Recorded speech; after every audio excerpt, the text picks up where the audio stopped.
Bonjour et bienvenue dans Dimanche en politique à 5 mois des élections régionales prévues en juin. Sauf changement lié à la crise sanitaire, Ugo Bernalicis est notre invité. Bonjour. Bonjour. Vous avez 31 ans et êtes député du Nord et tête de liste de la France Insoumise pour les élections régionales de juin prochain.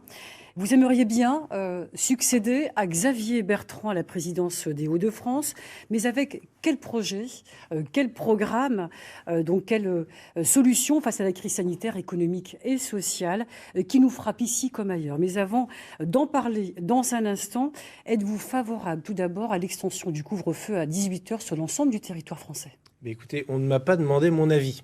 Vous me le demandez, mais on ne m'a pas demandé mon avis en tant que parlementaire, chose qui peut paraître extraordinaire pour les Françaises et les Français et les habitants des Hauts-de-France qui nous regardent, puisqu'on se dit que les députés sont amenés à participer à ce genre de décision. Et non, encore une fois, c'est un conseil de défense, avec le secret défense, même pas le conseil des ministres, qui prend cette décision et le Premier ministre qui applique et qui décline. Moi, tout ce qu'on m'a demandé à l'Assemblée, c'est de savoir si je voulais prolonger l'état d'urgence sanitaire jusqu'au 31 décembre prochain. Et je vous le dis, dans ces conditions, donner un blanc-seing et les pleins pouvoirs à ce gouvernement alors qu'il fait n'importe quoi depuis le début de la crise, c'est non. C'est non. Et je suis comme tout le monde. 18h, je me dis, ah bon, c'est quoi la différence par rapport à 20h ? Ça veut dire qu'en plus, les soldes arrivent, qu'on va dire aux gens, allez tous dans les magasins en même temps, le samedi après-midi ou le samedi matin, c'est ça? On va concentrer les fenêtres de tir, les plages horaires sur lesquelles on va se croiser. Je ne comprends pas le sens de ce couvre-feu. Je vais le respecter comme tout le monde, de toute façon, j'ai pas le choix. Mais je ne comprends pas le sens de cette décision, là où il aurait fallu mettre en place des rotations, étendre les plages horaires, qu'on se croise le moins possible. Que fallait-il faire justement Justement, ce que je vous dis, de faire des rotations. On proposait qu'on le fasse à l'école, on proposait qu'on le fasse dans les entreprises, que des grandes entreprises notamment se mettent d'accord à la fois à l'intérieur de leurs propres effectifs et avec les autres entreprises aux alentours, soit pour commencer plus tôt, soit pour quitter plus tard, pour déployer le télétravail au maximum, pour qu'on se croise le moins possible, tout en maintenant une vie sociale, une vie économique, une vie tout court. Parce que qu'est-ce que c'est que ça que d'aller au travail, de rentrer chez soi et de se cloisonner? C'est pas une vie. On a vu d'ailleurs les problèmes de santé mentale qui ont explosé dans le pays et c'est pas quelque chose d'annexe. La santé mentale, c'est la santé aussi. Donc si c'est pour créer d'autres problèmes sanitaires en espérant régler cela, je me dis que c'est pas la bonne solution. Et puis on nous impose ce couvre-feu à 18h. Pourquoi? Parce que le gouvernement ne sait pas gérer cette crise. Et à chaque fois, on est mis devant le fait accompli.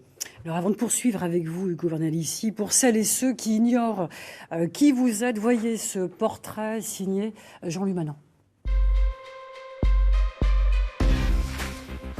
Ugo Bernalicis a 27 ans quand il devient député La France Insoumise de la 2e circonscription du Nord, celle de Lille-Villeneuve-d'Ascq.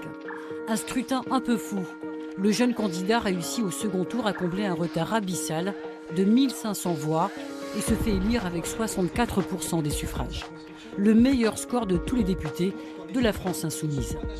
La politique, elle a toujours fait partie intégrante de la vie d'Ugo Bernalicis.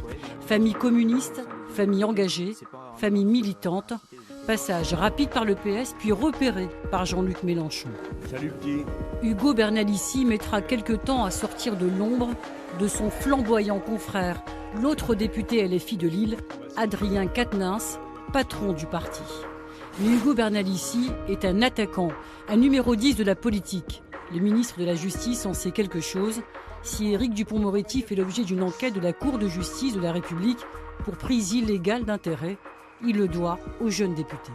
Les questions de police-justice sont la grande spécialité d'Ugo Bernalicis, président de la commission d'enquête sur l'indépendance de la justice, membre du groupe d'études sur les prisons. On le voit d'ailleurs ici visiter le centre pénitentiaire de Sequedin en pleine crise sanitaire, ou ici encore, le centre de rétention administrative de l'Équin. Bonjour à toutes et à tous. Jeune député de 30 ans, Ugo Bernalicis ne pouvait pas ne pas être très présent sur les réseaux sociaux. Il a créé le Topo d'Ugo pour faire régulièrement le point sur l'actualité et son travail de parlementaire. Il ouvre sur le net, durant le premier confinement, des espaces de débat. Et depuis mai, il est sur la chaîne Twitch qui associe jeux vidéo et forums de discussion.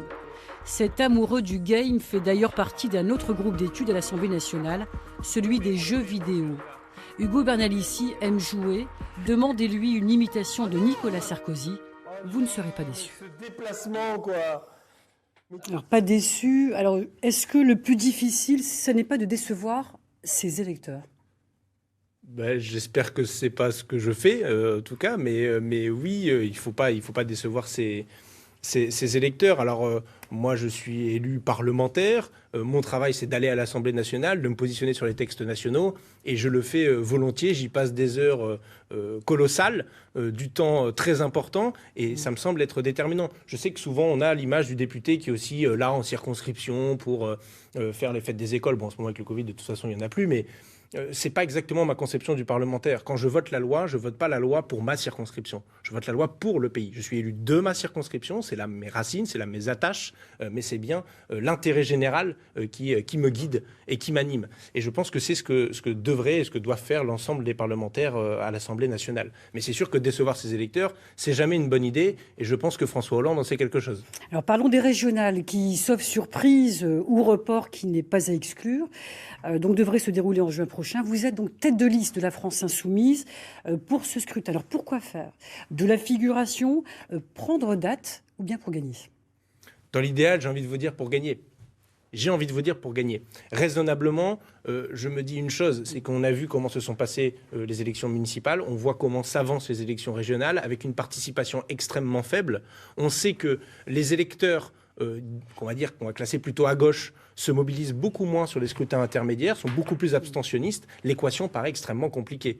Donc c'est clair que ça nous impose, nous, organisation de gauche, de tout faire au moins pour faire plus de 10%, puisque vous savez, c'est le score qu'il faut faire pour atteindre le deuxième tour.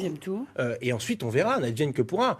Moi, ce que je sais, c'est que le scrutin va être compliqué et difficile, et que l'objectif qu'on peut se fixer à minima, je crois qu'on peut l'atteindre, je suis même sûr qu'on peut l'atteindre, c'est de faire en sorte qu'on n'ait plus un hémicycle régional avec uniquement la droite et l'extrême droite. Alors ce ne sera pas si simple de gagner, parce qu'on va faire un état des lieux, si vous voulez bien, des forces de gauche à la date d'aujourd'hui. Patrick Kanner pour le Parti Socialiste, Karima Delli, tête de liste elle, pour Europe Écologie Les Verts, Fabien Roussel pour le Parti Communiste, et vous, eh bien ça fait donc 4 candidats à gauche, ça fait donc encore beaucoup, cette fois encore.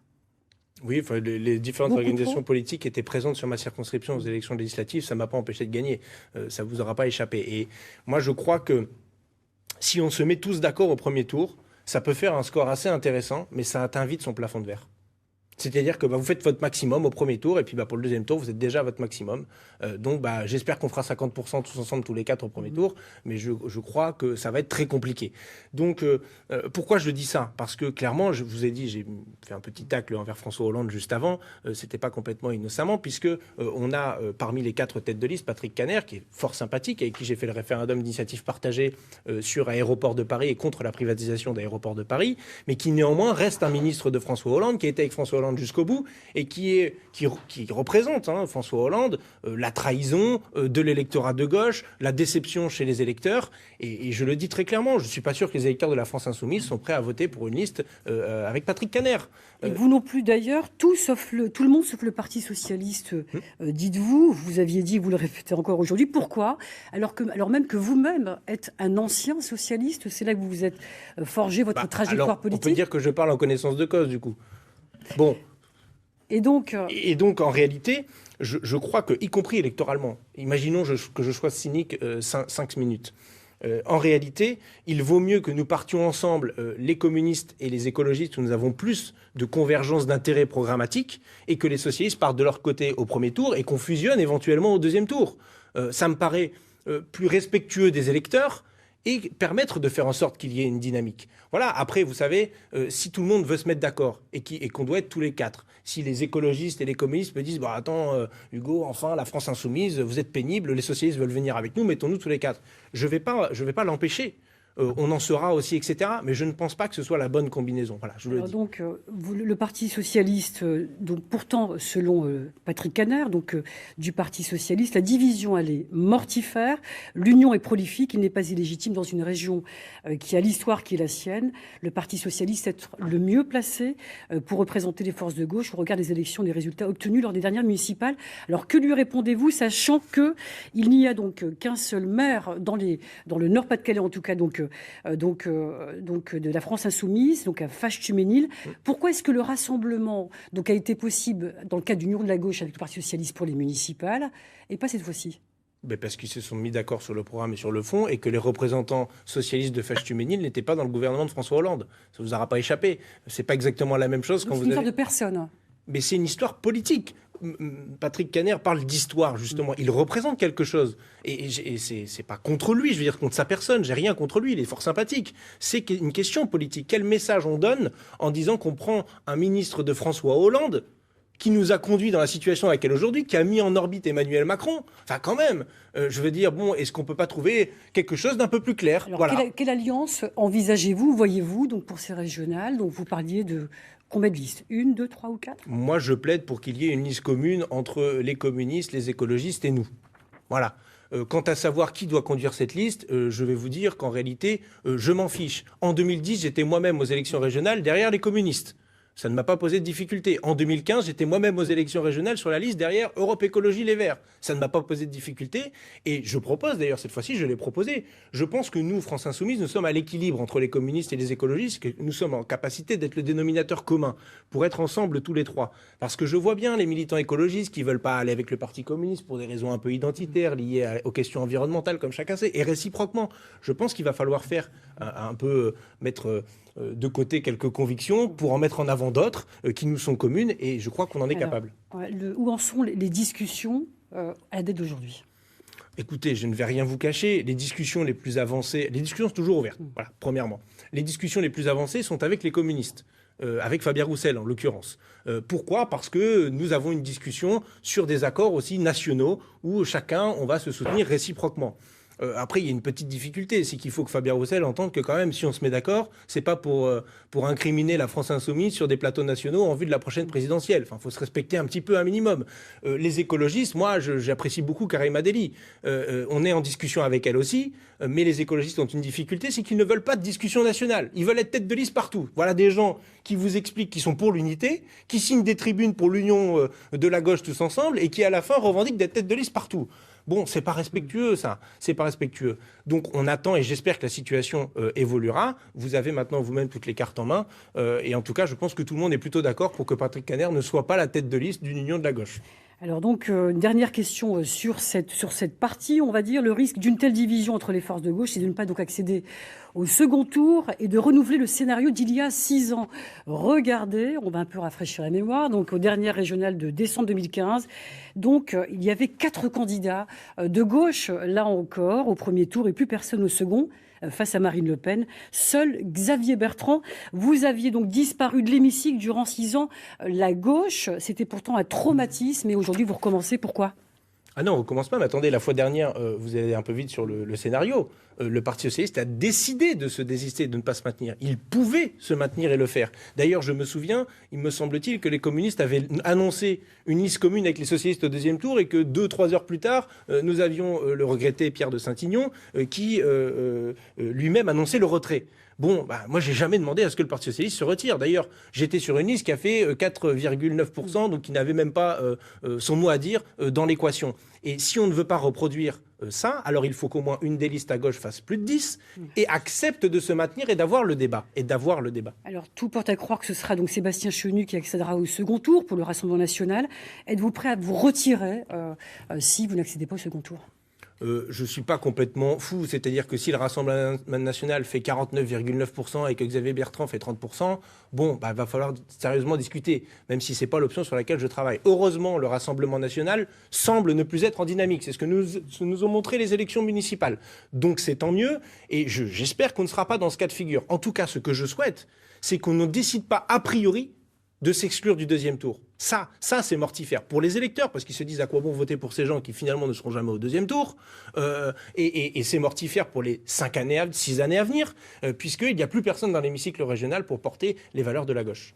Alors autour de quel projet gouvernal ici, quelle proposition la France Insoumise avance pour la crise sanitaire, économique et sociale ?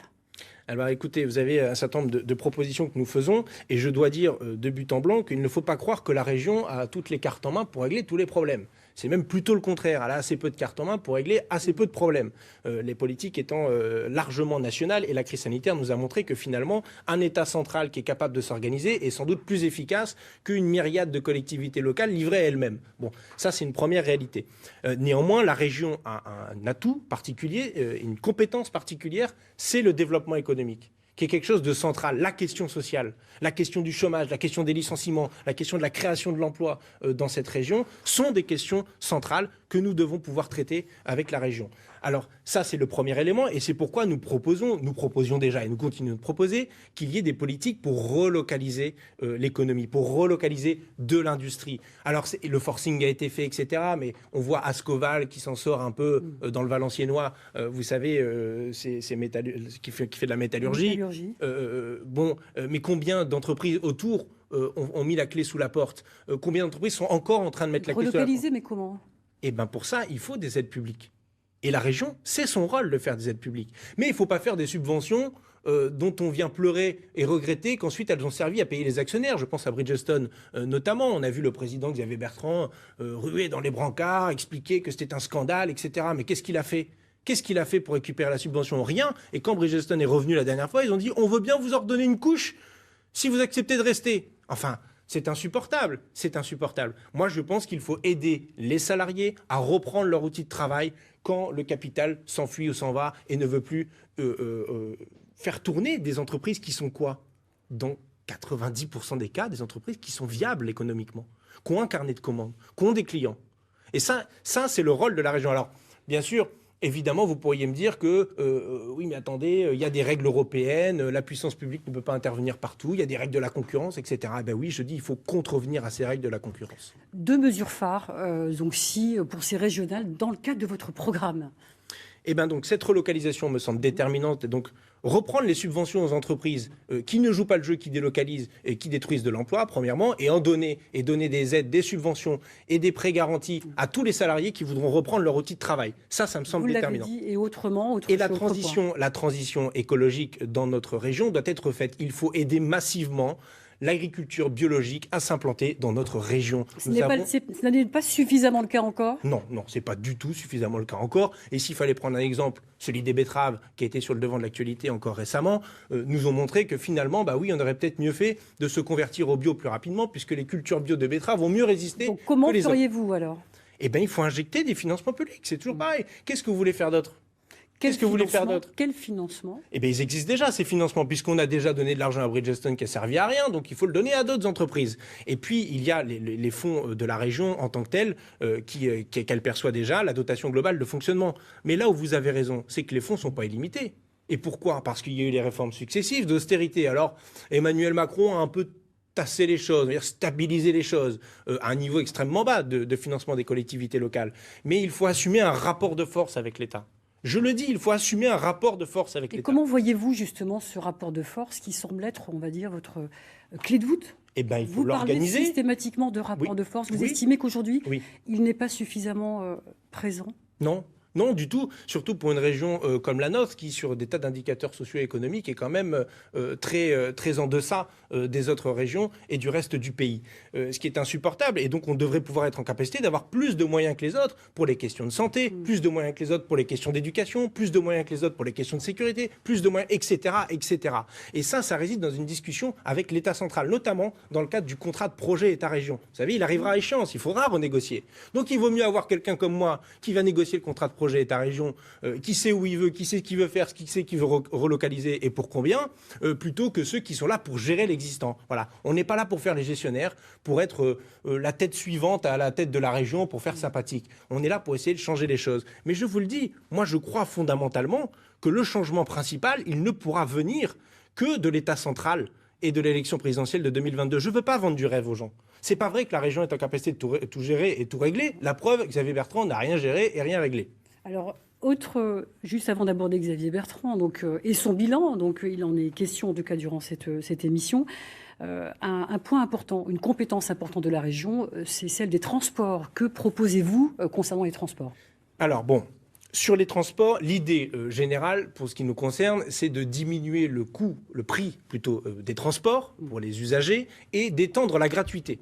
dans un idéal même pur et parfait, je souhaiterais qu'il y ait une gratuité des transports en commun, à la fois dans les métropoles, mais aussi pour le TER. Mais ça demanderait une organisation nationale sur le sujet, et pas juste un débat région par région. Il y a encore des fonds et des financements, parce que la gratuité, ça demande à être financé. C'est pour ça que je vous le dis, parce que la région, elle ne peut pas lever des impôts toute seule comme une grande. Donc c'est bien un débat de partage de la richesse au niveau national, et qu'est-ce qu'on en fait de cet argent public. Bon, mais étant de la gratuité, on peut le faire. On peut le faire en redistribuant différemment. Et puis là, il y a un vrai sujet sur la table sur les transports. C'est l'ouverture à la concurrence. Xavier Bertrand a mis en place des critères qui font qu'il accompagne finalement la volonté de l'État d'ouvrir à la concurrence et que ce ne soit pas la SNCF qui puisse remporter les futurs appels d'offres. Vous feriez l'inverse, que proposez-vous ? Exactement, strictement l'inverse. Alors, je ne peux pas défaire la loi en étant à la tête de la région. Je pourrais à l'Assemblée nationale, mais je suis plutôt minoritaire, donc ça, on attendra un peu. Mais que feriez-vous alors ? Eh bien, on ferait en sorte de modifier les appels d'offres, de sorte à ce que ce soit la puissance publique, ce qui reste de puissance publique de la SNCF, qui remporte les marchés. Parce que, vous savez, les marchés, quand ils sont attribués à la baisse, qui fait la variable d'ajustement ?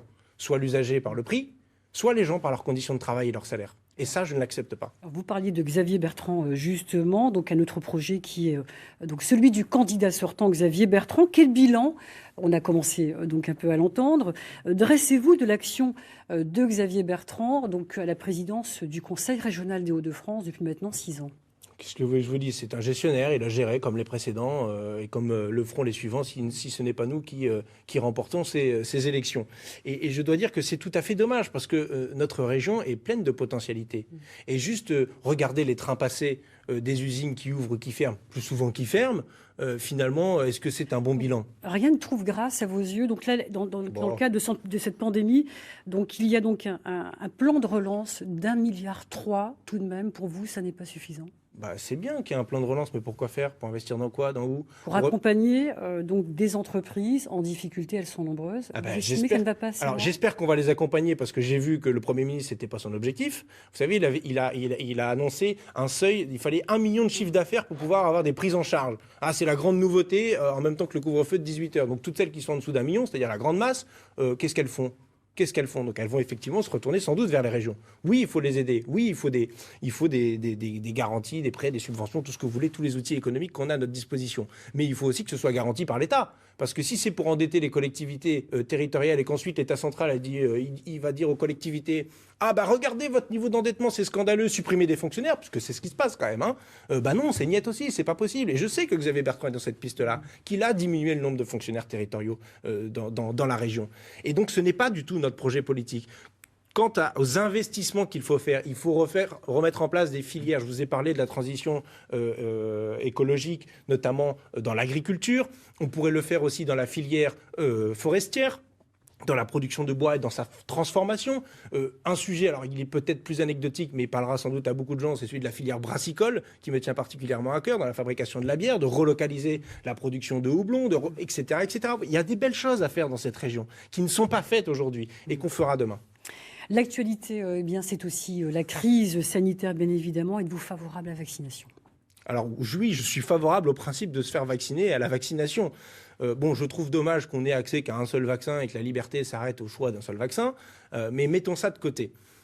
Oui, je pense que je suis à jour de mes vaccins obligatoires, comme beaucoup de gens, j'espère comme tout le monde, et j'ai pas de difficulté avec ça. Mais là où je peux pas botter en touche, c'est que des tas de gens me disent mais attends Hugo, attendez monsieur le député, il y a quand même un problème, c'est que c'est Pfizer, ils sont cotés en bourse, on voit leur cours monter en flèche, ils sont là pour se faire de l'argent, on sait pas quels sont le prix des doses. Alors certes, on les a gratuitement pour nous, mais voilà, les conditions dans lesquelles ça se met en œuvre, c'est pas du tout transparent. Les appels d'offres au niveau européen, personne ne peut les consulter, même les députés européens peuvent pas prendre de photos, des clauses du contrat, etc. Il faudrait absolument faire tout le contraire pour que les gens aient confiance. Et il y a un problème de confiance dans ce gouvernement et donc dans le vaccin. Et la confiance, elle a été rompue à la première minute de jeu avec les masques. Avec les masques, avec le scandale, du fait qu'on nous a dit si, vous inquiétez pas, il y a suffisamment de masques. Puis après, non, les masques, ça sert à rien. Aujourd'hui, qui va nous dire que les masques, ça sert à rien ?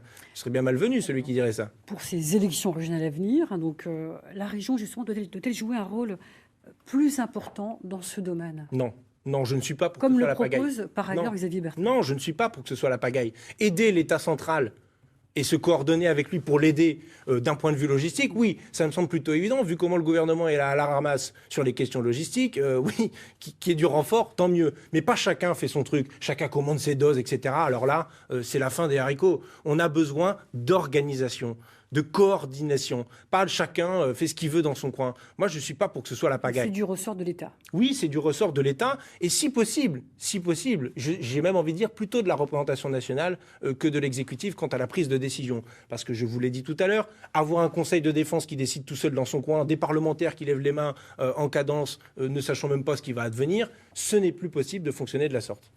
Alors, il se murmure de façon un peu insistante que si la crise sanitaire se prolongeait, ces élections pourraient être décalées d'1 an au-delà des élections présidentielles. Alors, selon vous, est-ce que ce serait un déni de démocratie ? Je ne sais pas. Ce qui me semble être un déni de démocratie, c'est s'il y a 20% de participation. Voilà, ou même 30%. Comme les élections municipales, je suis désolé, on ne peut pas se satisfaire de ça. Alors bien sûr, on a pris les résultats tels qu'ils étaient, on a investi les maires tels qu'ils sont élus aujourd'hui, mais je suis désolé, c'est pas de la démocratie, c'est où la majorité des gens s'expriment. Là, vous avez une majorité d'une minorité des gens. Bon. Est-ce que vous soutiendrez ou pas ce report si les conditions ne sont pas réunies pour avoir des élections qui soient d'une qualité démocratique suffisante, oui, à ce moment-là, il faudra reporter. En tout cas, si on les maintient, puisque c'est quand même ça l'hypothèse sur laquelle on travaille et sur laquelle on est saisi à l'Assemblée nationale par un texte pour des élections en juin, je suis pour qu'il y ait des moyens supplémentaires de campagne et de propagande.